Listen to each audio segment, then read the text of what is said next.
A dark night in a city that knows how to keep its secrets. But on the 12th floor of the Acme building, one man is still trying to find the answers to life's persistent questions. Guy Noir, Private Eye.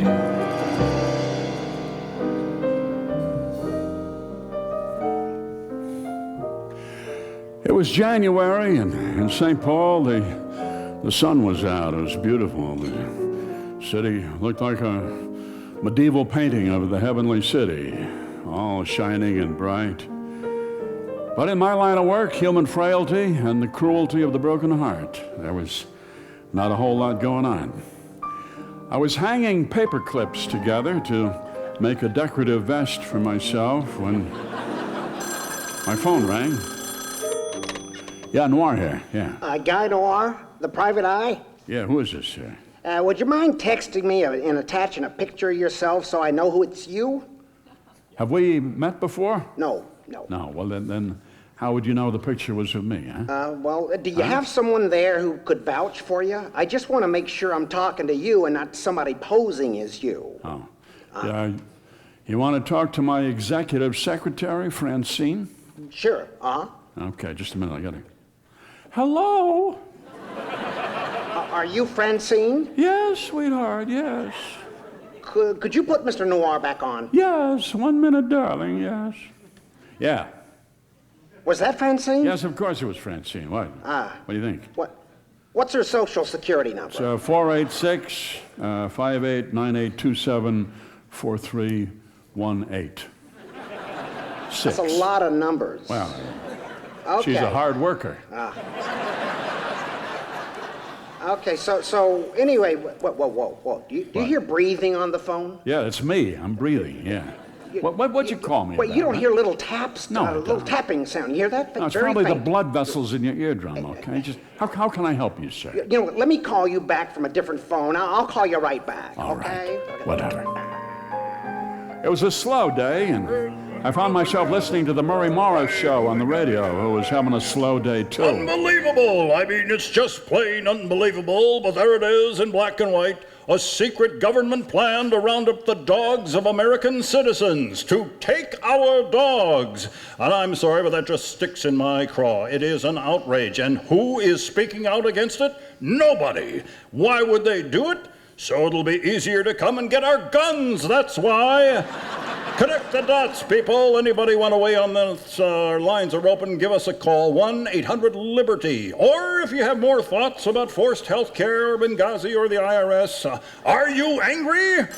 Are you going to let them come in and tell... Yeah, Noir here. Yeah, it's Nola over at the Sunrise Collection Agency. How you doing? Fine. I'm just, what you got there, Nola? Oh, I got a deadbeat who owes $15.35 to a dry cleaner for spot removal on a white linen sport coat. What kind of stain was it? Enchilada. Oh, yeah. Were they able to get it out, or? No. No. Well, those enchiladas can get messy. And if you find him, squeeze him for the $15. His name is Wheeler. Okay, Wheeler. What's my finder's fee here? $3. I was kind of hoping it'd be more like $5, Nola. Yeah, sorry. I mean, you used to pay more. In fact, and still you still owe me for that deadbeat who reneged on the bill at the Romeo Motel, huh? Yeah, you know what? You're right. I am right, yes. The honeymoon suite with the hot tub and the mirror on the ceiling that fell off in the middle of the night. Listen, I got $163 out of him. I think you paid me $15.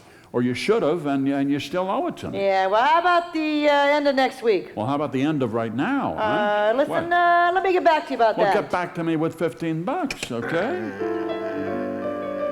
She hung up on me, and then I noticed the man standing just inside the office door. Hey, Mr. Noir, my name is Tommy Mahoney, and I'm an attorney for Johnny Mastriani of Mastriani Aluminum Awnings and Lawn Ornaments of Menominee, Wisconsin. I see. Have a seat. Thank you. Don't mind if I do. Listen, does the name Ronnie Mulrooney ring a bell, or Connie Mulrooney, or Tony Sweeney? No, sir. No. How about Danny Feliciano? No, sir. Well, anyway, Ronnie Mulrooney is Johnny Mastriani's loony economist cousin who flew to Miami Monday to give testimony in Julian Hooley's trial for palimony brought by Naomi Azerbaiджani. I see. So, Naomi and Mr. Hooley, they Exactly. were... yeah. She's the former nanny of Asher Azerbaijani, a brainy gal who became a neo-paleontologist, moved to Palo Alto, wrote The Dichotomy of Ambiguity and Incredulity, and in '82 she ran the Shawnee-Shoshone Student Unity Committee at Menominee Community Unitarian Church, where she taught Pilates and met Julian Hooley. I see. And where does Johnny Mastriani... Is he part of this Shawnee-Shoshone I'm Student coming to Unity all that. Committee? Don't worry about it. See, Ronnie Mulrooney and Tony Sweeney, they have the same granny, Connie from Missoula, Montana, who gave them an annual annuity on 3 conditions. 1, anonymity. Sure. 2, they run the family salami shop in Menominee. And 3, they memorize the book of Deuteronomy. In Toto, you mean? No. Deuteronomy. Oh, Deuteronomy. Anyway, Naomi Azerbaijani is not Shawnee or Shoshone. She's Pakistani and a Sunni, originally from Juniper, New Jersey. So she's Muslim. No, Sunni Unitarian. Oh, I see.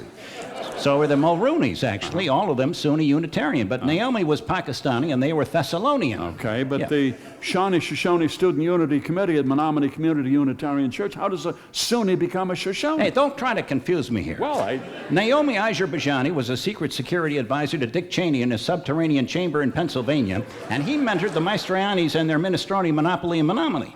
So the Mastrianis were in minestrone. Minnesota minestrone. Oh, okay. Made with macaroni, mustard, muscatel, and macadamia nuts. Okay, but that was run from Menominee. Yes, from the Mastriani Aluminum Awnings and Lawn Ornaments Company to avoid scrutiny, of course. Well, that's fascinating. Yes, so anyway, Naomi Azerbaijani's book on ambiguity and incredulity won the Papadopoulos Prize for Public Policy by propounding principles of perpetual prosperity. Well, you know, I've always heard that the Papadopoulos Prize people were put down as a pack of pompous pipsqueaks. Well, not according to Johnny Mastriani. He knows Pops Papadopoulos from before his lobotomy.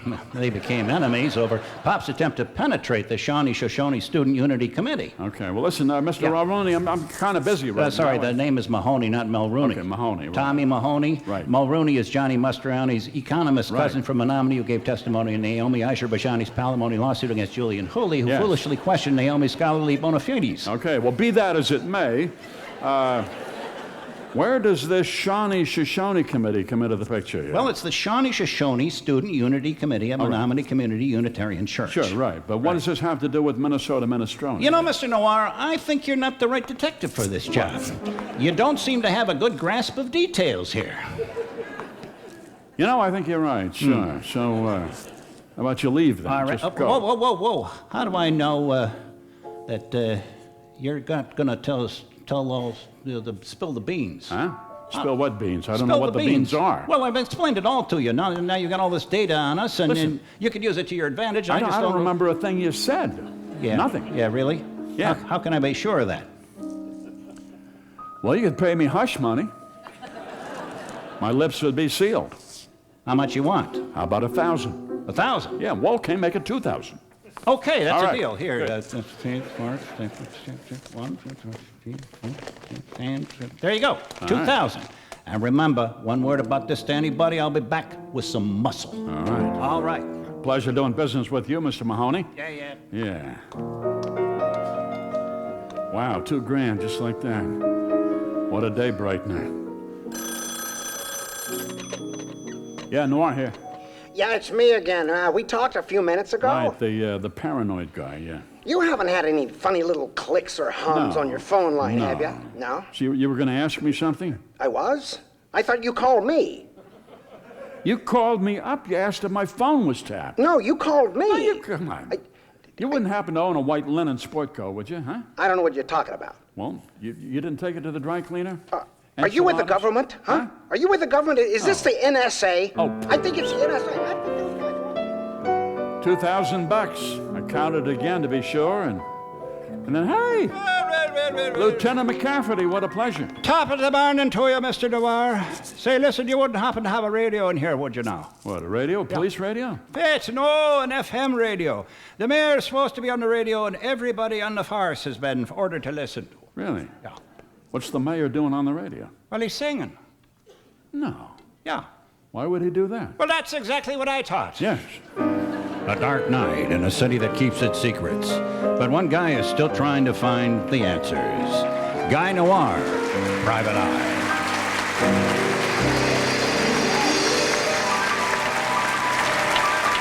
Mr. Tim Russell, Fred Newman, and Sue Scott.